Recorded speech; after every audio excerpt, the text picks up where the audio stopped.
ઓમ શ્રી ગણેશાય નમઃ. જય શ્રી કૃષ્ણ મિત્રો. આજે આપણે પવિત્ર આમલકી એકાદશીની કથા સાંભળીશું.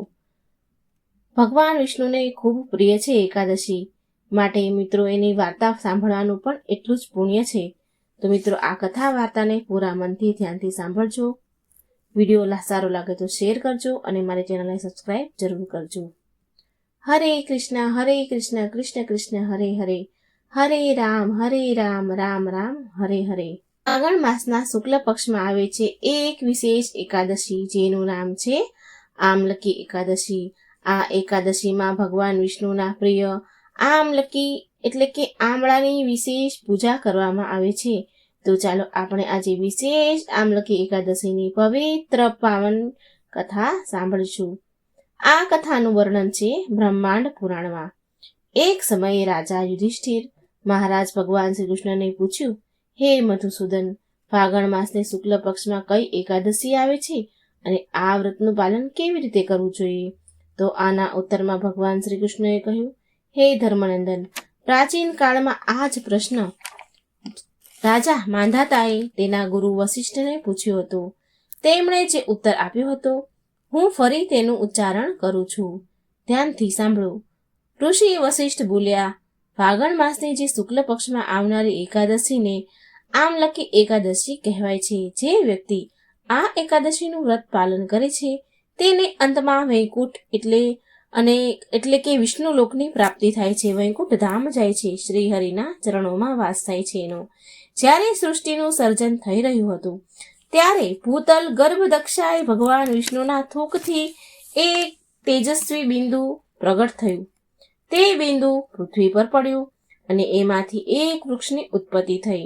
જ્યારે દેવતાઓએ આ વૃક્ષને જોયો તો બધા દેવતાઓને આશ્ચર્ય થયું અને એ સમયે એક આકાશવાણી થઈ કે આ ભગવાન વિષ્ણુનું અત્યંત પ્રિય આમલકી વૃક્ષ છે. જે પણ વ્યક્તિ આજના દિવસે આમળાના વૃક્ષની પૂજા કરે છે તેને આધ્યાત્મિક જગતની પ્રાપ્તિ થાય છે. આ પ્રકારે વશિષ્ઠ ઋષિએ આમલકી એકાદશીનું મહાત્મ્ય ને દર્શાવ્યા બાદ એક પૌરાણિક કથા કહી. પ્રાચીન કાળમાં એક વિદિશા નામનું રાજ્ય હતું. ત્યાંના રાજા હતા ચંદ્રવંશી રાજા પાશબિંદુ. તેમનું અન્ય એક નામ પણ હતું ચિત્રરથ. તેમના રાજ્યમાં બધી જ પ્રજા અતિ ઉત્તમ વિચારવાળી, શ્રેષ્ઠ ચરિત્ર અને સાત્વિક સંપત્તિ યુક્ત હતી. આ રાજ્યમાં બધા જ મનુષ્ય સતોગુણી અને આસ્તિક હતા. રાજા પવિત્ર ચિત્રરથ સ્વયં અત્યંત શક્તિશાળી, વિનમ્ર, સમૃદ્ધ અને વૈદિક જ્ઞાનથી પરિપૂર્ણ હતા. તે ભગવાન શિવના ઉપાસક હતા અને મહિનામાં આવનારી બંને એકાદશીનું શ્રદ્ધાપૂર્વક પાલન કરતા હતા. આ પ્રકારે અનેક વર્ષો સુધી પ્રજાએ સુખ સંપન્ન જીવન વ્યતીત કર્યું. એકવાર ફાગણ માસના શુક્લ પક્ષની આમલકી એકાદશી આવી. આના મહાત્મ્યને જાણતા રાજા ચિત્રરથે સંપૂર્ણ રાજ્યમાં એક ઘોષણા કરાવી કે બધી જ પ્રજાજનોએ આ સંપૂર્ણ રીતે એકાદશી વ્રતનું પાલન કરવાનું છે. જ્યારે એકાદશીનો દિવસ આવ્યો તો રાજાએ નદીમાં સ્નાન કર્યું અને તેમની પ્રજા સાથે એ મંદિરે ગયા જે આમલકીનું વૃક્ષ હતું. સૌ પ્રથમ રાજા અને અન્ય સંતોએ આ વૃક્ષની પૂજા કરી. પૂજામાં ફળ, ઉત્તમ વસ્ત્ર, હીરા, મોતી, સુવર્ણ, ધૂપ, દીપ અને નૈવેદ્ય અર્પણ કર્યા અને પછી ભગવાન શ્રી હરિને પ્રાર્થના કરી. ત્યાર પછી બધી જ પ્રજાજનોએ પણ એ વૃક્ષની પૂજા અર્ચના કરી.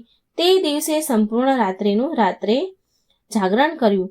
રાજા અને પ્રજાએ એ જ આમળાના વૃક્ષ પાસે જાગરણ કર્યું અને જાગરણમાં વૃક્ષ પાસે બેસીને ભગવાનની દિવ્ય કથાઓ સાંભળી અને ભગવાનના પવિત્ર નામના જાપ કર્યા.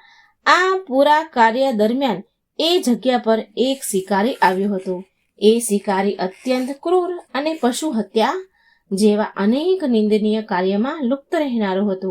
આખા દિવસના થાકના કારણે એ એક ઝાડ પાછળ બેસી ગયો અને આખી રાત એ રાજા અને પ્રજા દ્વારા કરવામાં આવતા વિધિ વિધાનથી જોતો રહ્યો અને હરિકથાને સાંભળતો રહ્યો.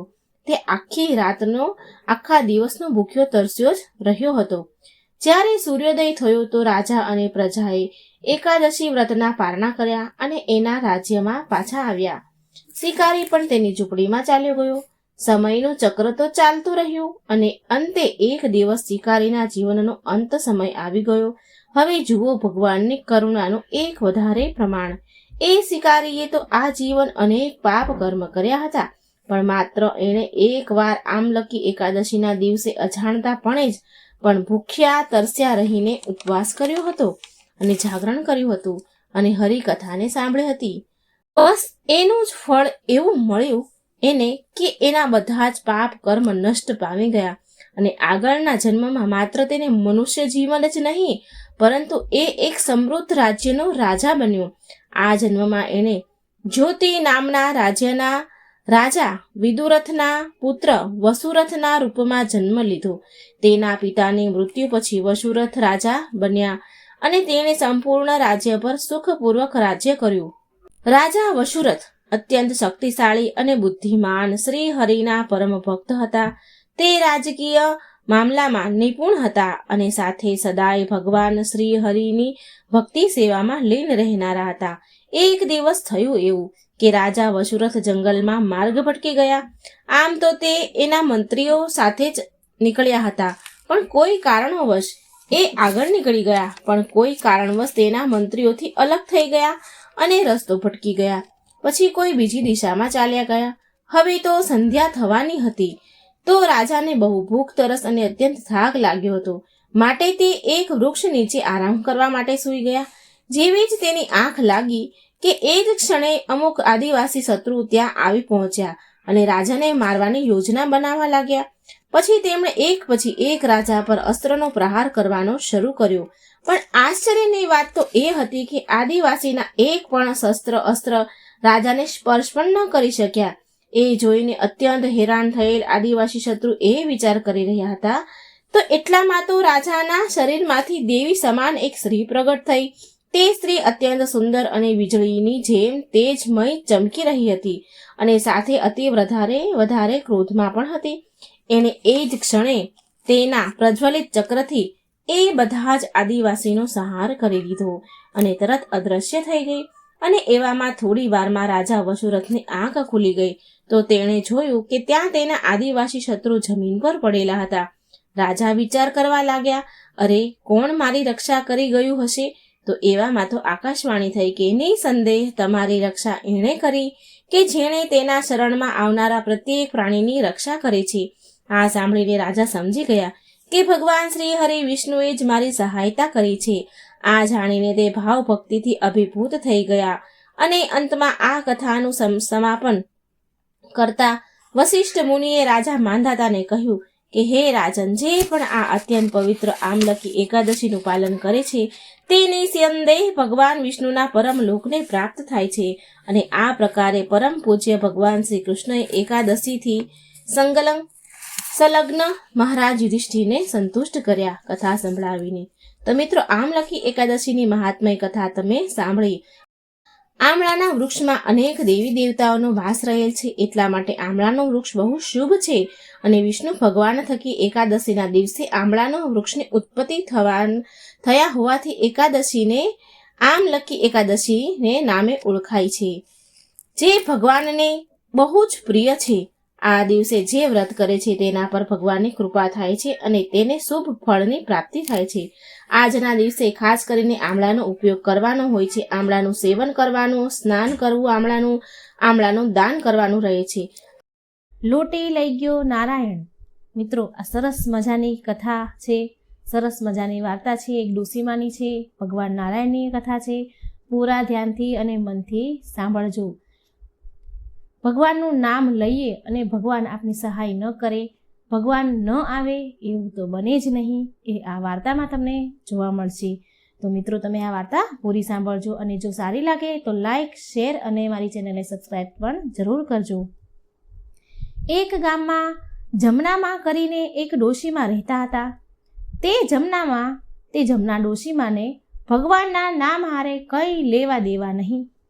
એ ડોશીમાને તો એમનું ઘર ભલું, એના ઘરનું કામ ભલું અને સૌથી વધારે જો એને વાલું હોય, અંતરમાં પ્યારું હોય, તો તેનો જીવ હોય તો એક નાની એવી લોટીમાં, તાંબાની નાની એવી લોટી હતી, બસ એમાં જ એનો જીવ રહે. એ જમનામાં લોટીને ઘડી ઘડી જોયા કરે. દિવસમાં કામ કરતાં કરતાં થોડી થોડી વારે લોટીને જોયા કરે. જાણે કે એક બાળકને એની માં જોતી હોય, એક માં એના બાળકને વારે વારે જોયા કરતી હોય, એમ એ જમના ડોશીમાં વારે વારે એ લોટીને જોયા જ કરે. કચરો વાળતા હોય તો વાળતા વાળતા પણ 3 થી 4 વખત લોટીને જોઈ જ લે. આટલી બધી લોટી વાલી એમને. એ ડોશીમાના ઘરના બારણાના ખૂણા પાસે ડોશીઓ ભજન કરે. પાડોશીની ડોશીઓ સત્સંગ ભજન કીર્તન કરે એટલે જમના ડોશીમાને બોલાવે, ચાલો જમનામાં સત્સંગમાં. જમના ડોશી તો ઘસીને ના કહી દે, તમારે બધાને સત્સંગ કરવો હોય તો કરો, મારે નથી આવવું. ચોખ્ખી ઘસીને ના પાડી દે. એમને તો ભગવાન સાથે કંઈ લેવા દેવા જ નહીં, કેમ કે જમનામાને તો ભગવાનના નામ સાથે કંઈ લેવા દેવા જ ન હતા. એ શું કામે સત્સંગમાં જાય? એને તો બસ લોટીમાં જ જીવ. એ સમયે એ વખતે બરાબર થોડા દિવસ થયા એટલે ગામમાં ભાગવત સપ્તાહનું આયોજન થયું. ગામમાં ભાગવત સપ્તાહ પારાયણ બેઠી એટલે ગામની ડોશીઓ જમના ડોશીમાને બોલાવા જાય કે જમના ડોશીમાં, હાલો આજે ગામમાં પારાયણ છે, પોથી યાત્રા છે, ચાલો ને મજા આવશે. એટલે જમના ડોશીમાં બોલે કે તમારે જાવું હોય તો જાઓ, મારે કંઈ આવવું નથી. ડોશીઓ બધી પરાણે કહે, ચાલો ને હવે જમના ડોશી, બહુ મજા આવશે. પણ જમના ડોશી તો કંઈ માને ખરી, કહે મારે નથી આવું, તમે જાઓ. જમના ડોશી માને નહીં એટલે બીજા બધી ડોશીમાં પારાયણ સાંભળવા જાય છે. પોથી યાત્રા કરી અને કથા વાંચનાર ભટ્ટ દાદાએ ભાગવત કથાનો પ્રારંભ કર્યો. ભાગવતના પ્રારંભમાં ભાગવત કથા મહાત્મ્યનું જ્ઞાન કર્યું, કીર્તન ગાયા. ડોશીઓને બહુ મજા આવી. પછી બધી ડોશીઓ ઘરે આવી. પછી વળી પાછી સાંજ થાય એટલે ફરી કથા સ્થળે સત્સંગ થાય, ભજન કીર્તન થાય એટલે ફરી ડોશીઓ સત્સંગમાં જાય. એટલે એક ડોશી ફરી જમનાબા પાસે જાય અને બોલે છે કે જમનામાં, તમે આજે આવ્યા નહીં ને પોથી યાત્રામાં, આજે અમને બહુ મજા આવી. આમ કહીને ચાલ્યા ગયા એ ડોશી. બીજો દિવસ થયો. બીજા દિવસની સવાર થઈ એટલે ફરી બીજી બધી ડોશીઓ કથા સાંભળવા જતા એટલે ફરી એ ડોશીઓ ફરી પાછા જમનામાને બોલાવા ગયા કે આજે આપણા જમનામાને આપણે બોલાવીએ, ભલે માને કે ન માને. જો માને અને ભગવાનના 2 નામ લે તો એનો ભવ સુધરી જાય. આમ કરીને ફરી પાછી બીજી બધી ડોશીઓ જમનામાને બોલાવા જાય. પણ આ તો જમનામાં હતા, એને ભગવાનને કંઈ લેવા દેવા નહીં. ફરી જમનામાએ ના પાડી દીધી, મારે નથી આવું. આમ બીજી બધી ડોશીઓ 1 દિવસ, 2 દિવસ, 3 દિવસ, ચોથા દિવસની સવાર થઈ એટલે ફરી બીજી બધી ડોશીઓ જમનામાને બોલાવા ગઈ. એને એવું કે ચાલ ભાઈ 2 ભગવાનના એ નામ લેશે, કદાચ સુધરી જાય તો એમનો ભવ પાર થઈ જાય. એમ કરીને આ બધી ડોશીઓ ભલે ન આવે છતાં પણ જમનામાને બોલાવા જાય. ચોથા દિવસની સવાર થાય એટલે ફરી ડોશીઓ જમનામાને બોલાવા જાય કે આજે તો હાલો ને હાલો, આજે તો નંદ ઉત્સવ છે, હાલો બહુ મજા આવશે. બધી ડોશીઓ પરાણે જમનામાને કહે. જમના ડોશી વિચારે, એમને એમ થયું કે આ બધી કેટલા દિવસથી મારી વાહે પડી છે, મારી પાછળ પડી છે, તો એક દિવસ જઈ આવું ને તો આ બધી મારી લોહી પીતી બંધ થઈ જાય. એમ કરીને વિચાર કરે છે અને કથામાં જાય છે. જમના ડોશીમાને તો કથા સાથે કંઈ લાગે વળગે નહીં, પણ આ ડોશીઓ રોજ લોહી પીતી એટલે એ કથામાં જવા તૈયાર થઈ ગયા. બધી જ ડોશીઓએ હાથમાં થેલી લીધી, તેમાં મૂઠડી ઘઉં ચોખા લીધા. અને જમના ડોશીએ હાથમાં થેલી તો લીધી પણ તેમાં ચોખા ઘઉં મૂઠડી નહીં, પણ તેમાં તેનો જે જીવથી વાલી જે લોટી હતી નાની એવી એ લીધી. અને જમના ડોશી ગયા બધાની હારે કથામાં.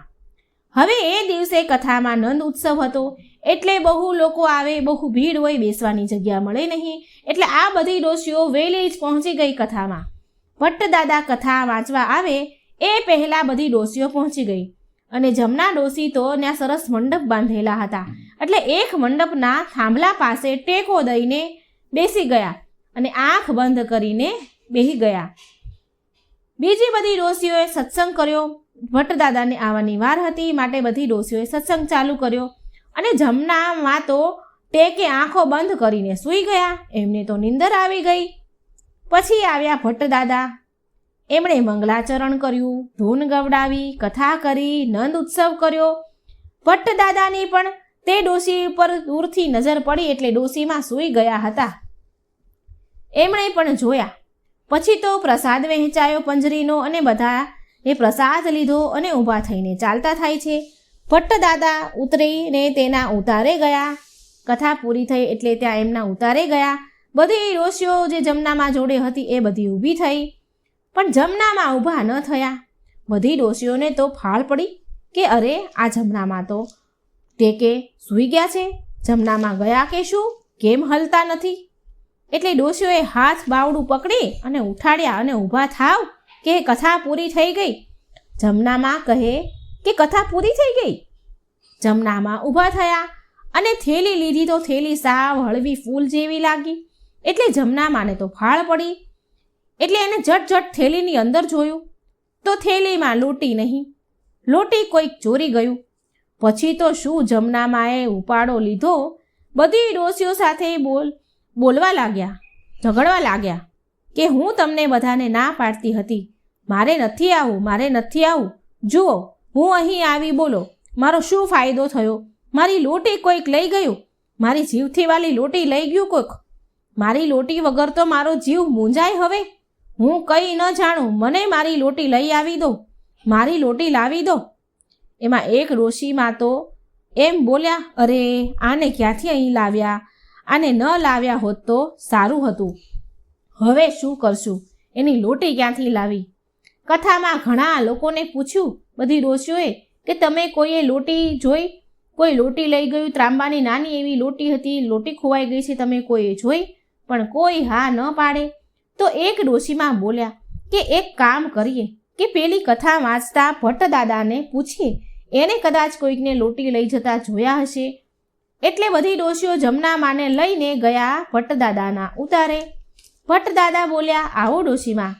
એટલે એક ડોશી બોલ્યા કે હે ભટ્ટ બાપા, આ જમનામાં કોઈ દી કથામાં ન આવે અને આજે અમે પરાણે એને કથામાં લાવ્યા અને એમાં એના અંતરમાં વાલી એક લોટી હતી અને એમાં એમનો જીવ લોટીમાં અને લોટીમાં જ રહે અને કથામાં આવ્યા તો એ લોટી સાથે લઈને આવ્યા અને કોઈક એની લોટી લઈ ગયું. તમને ખબર છે એ લોટી કોણ લઈ ગયું? ભટ્ટ બાપા બોલ્યા, ક્યાં છે જમનામાં? જમના ડોશી બોલ્યા, આ રહ્યા જમનામાં. ભટ્ટ દાદા ઓળખી ગયા કે આ તો એ જ ડોશી છે. હું કથા વાંચવા પહોંચ્યો એની પહેલાં સૂઈ ગયા હતા અને કથા પૂરી કરીને આવ્યો તો એ ઉઠ્યા ન હતા. આ એ જ ડોશી છે. ભટ્ટ દાદા બોલ્યા. ભટ્ટ દાદાએ એની બુદ્ધિ વાપરી અને બોલ્યા, અરે હા, આ ડોશીમાની લોટીને તો મેં જોઈ હતી. એક છોકરો એની લોટી લઈને જતો હતો. એટલે જમનામાં બધી ડોશીઓને ધક્કો મારીને ભટ્ટ દાદાની આગળ ઊભા રહી ગયા અને બોલ્યા કે હે ભટ્ટ દાદા, એ છોકરો કોણ હતો?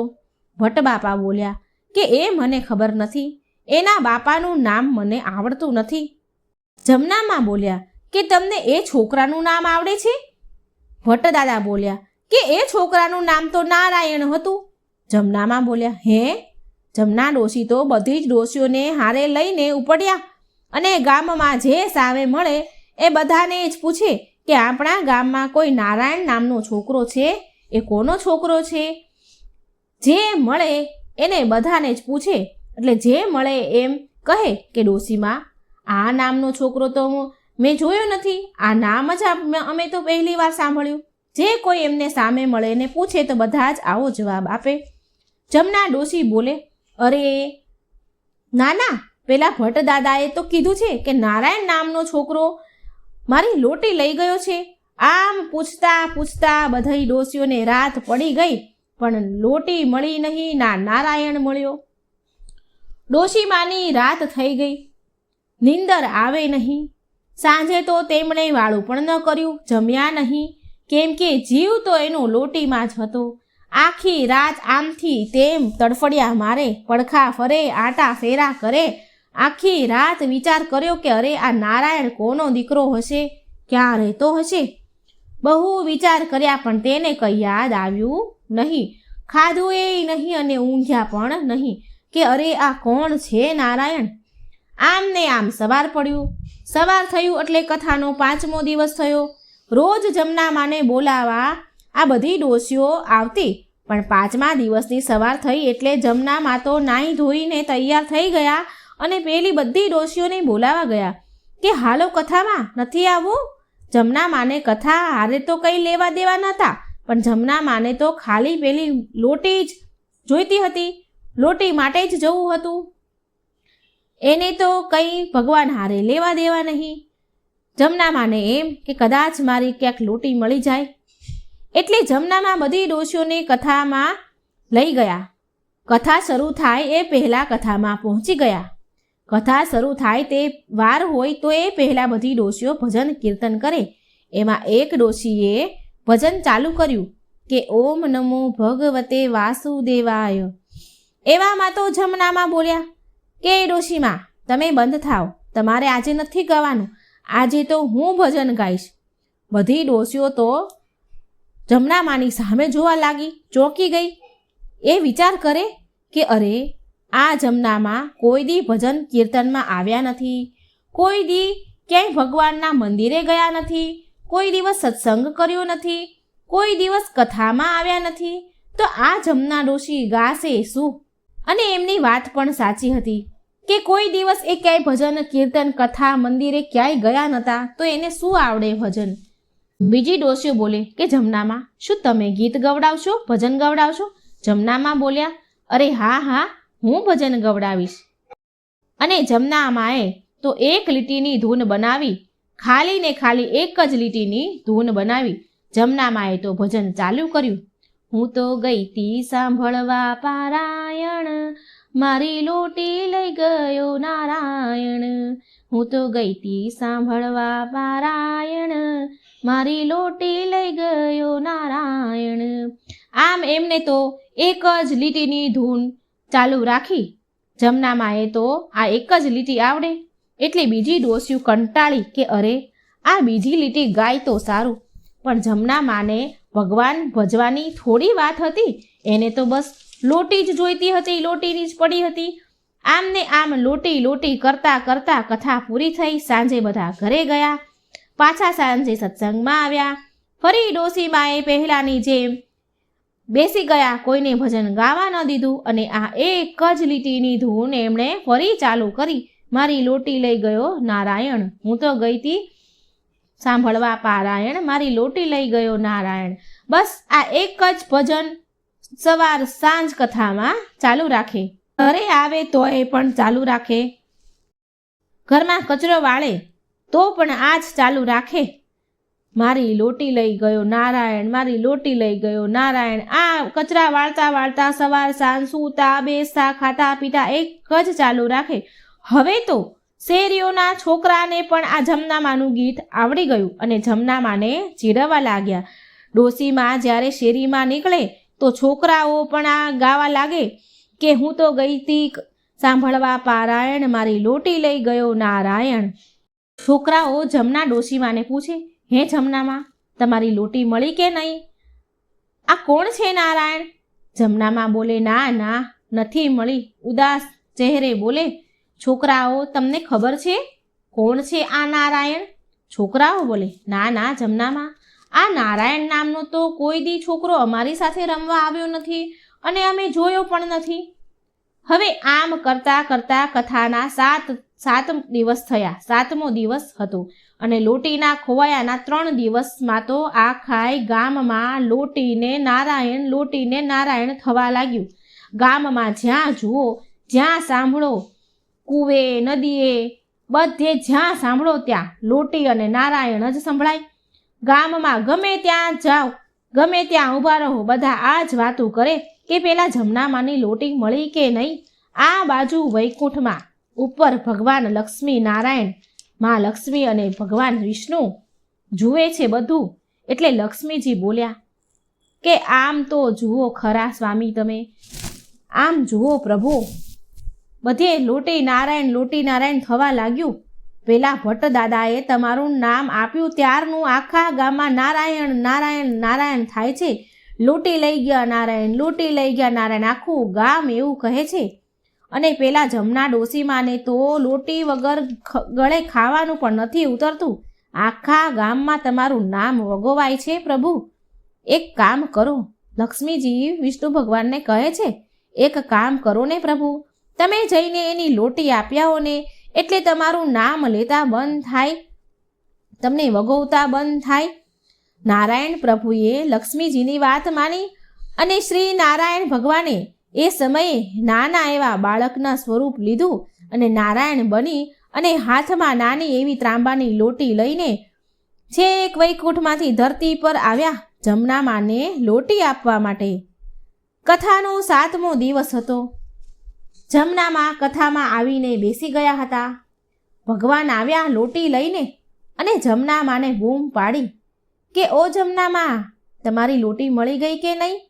જમનામાં ઉદાસ થઈને બોલ્યા, ના રે ના, લોટી મળી નથી અને મને તો લોટી વગર ખાવાનું એ ગળે ઉતરતું નથી. લોટી વગર તો મને ઊંઘ પણ આવતી નથી. અને ત્યારે ભગવાને કીધું, બાળ સ્વરૂપમાં નારાયણ આવ્યા હતા, એને બોલ્યા કે લો જમનામાં, આ તમારી લોટી, હું તમને લોટી આપવા આવ્યો છું, લોટી દેવા આવ્યો છું.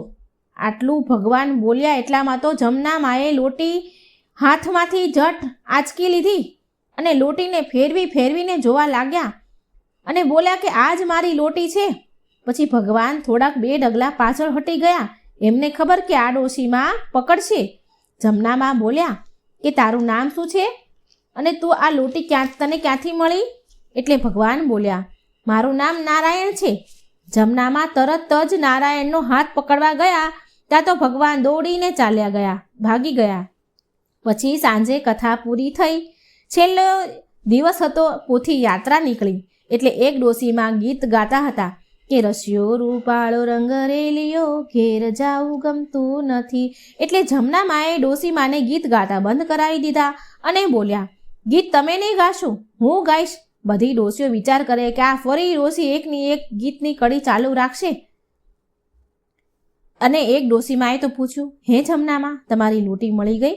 જમનામાં બોલ્યા, હા, મારી લોટી મને મળી ગઈ. એટલે એ ડોશીમાં બોલ્યા કે હાશ, હવે તો લોટીનું ગીત નહીં ગાય. જમનામાએ તો ચાલુ કર્યું, હું તો ગઈ તી સાંભળવા પારાયણ, મારી લોટી દઈ ગયો નારાયણ. જમનામાએ છેક પોથી યાત્રા પૂરી થઈ ત્યાં સુધી આ લોટી દઈ ગયો નારાયણ એ ગીત ચાલુ રાખ્યું. તો મિત્રો, આ સરસ મજાની વાર્તા હતી અને આ કથામાં કહેવાનો ભાવાર્થ એવો છે કે તમે તમારા સ્વાર્થ માટે પણ જો તમે ભગવાનનું નામ લો ને તો પણ તમારો સ્વાર્થ પૂરો કરવા માટે નારાયણ આવે જ છે. એમાં કોઈ સંશય નથી. પણ તમારે એનું નામ લેવું પડે છે, એમને યાદ કરવા પડે છે.